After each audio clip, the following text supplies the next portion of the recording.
My name is Jacob, and I'll be presenting on how to lose weight. We're living in an obesity epidemic. There has been a threefold increase in obesity over the past 4 decades.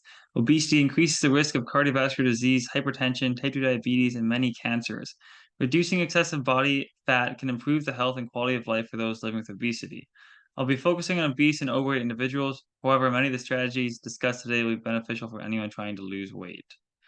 As we increase exercise, metabolism changes by reducing energy put into non-essential areas.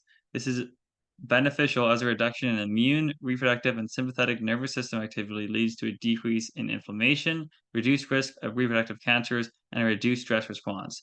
These contribute to a reduced risk of type 2 diabetes, cardiovascular disease, mental illness, cancer, and a decrease in morbidity and mortality. To summarize, exercise is good, and one will see health benefits even if they do not lose any weight. But in isolation, exercise may not be the most reliable tool for weight loss as our body adapts and total daily energy expenditure is held constant. To lose weight, there needs to be a caloric restriction. This can be done by eating less or eating less frequently, for example, intermittent fasting, as long as total calories are controlled. However, reducing calories may decrease your resting metabolic rate and may not directly correlate with sustainable weight loss.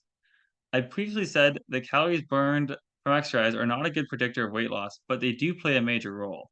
This study found that caloric restriction reduced total daily energy expenditure due to less non exercise activity thermogenesis, NEAT, which is any movement that is not deliberate exercise, and by burning fewer calories at rest, which is called resting metabolic rate.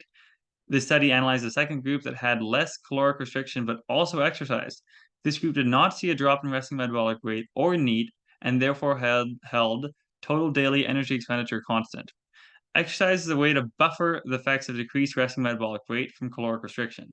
This is critical as a drop in metabolic rate can predispose individuals to regain their weight. This is known as yo-yo dieting, which is quite common.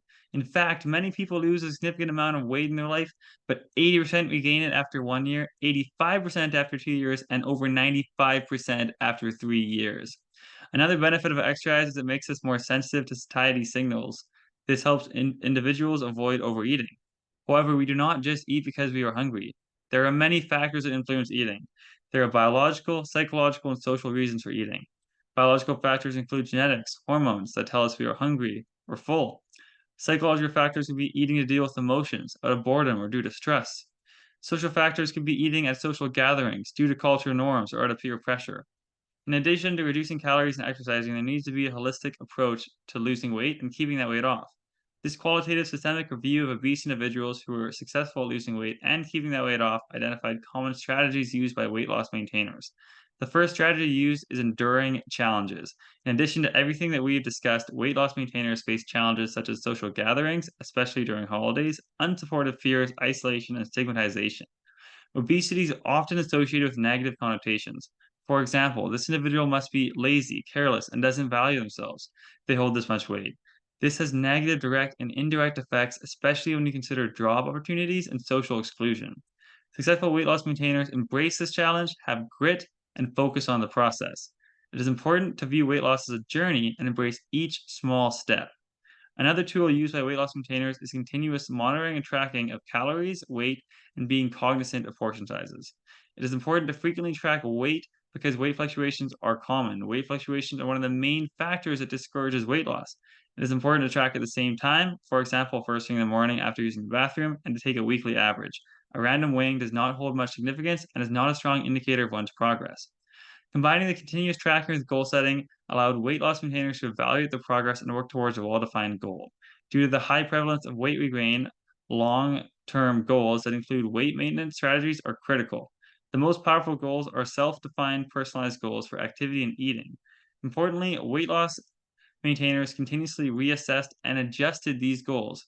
We all have experienced life getting in the way of our goals, and it's important to recognize that success rarely follows a linear trajectory.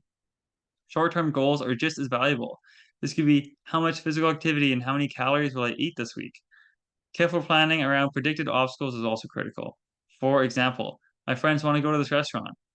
Do they have meals that work with my nutritional goals? Do I need to suggest somewhere else? Those are the common strategies that have allowed many to lose weight and keep that weight off.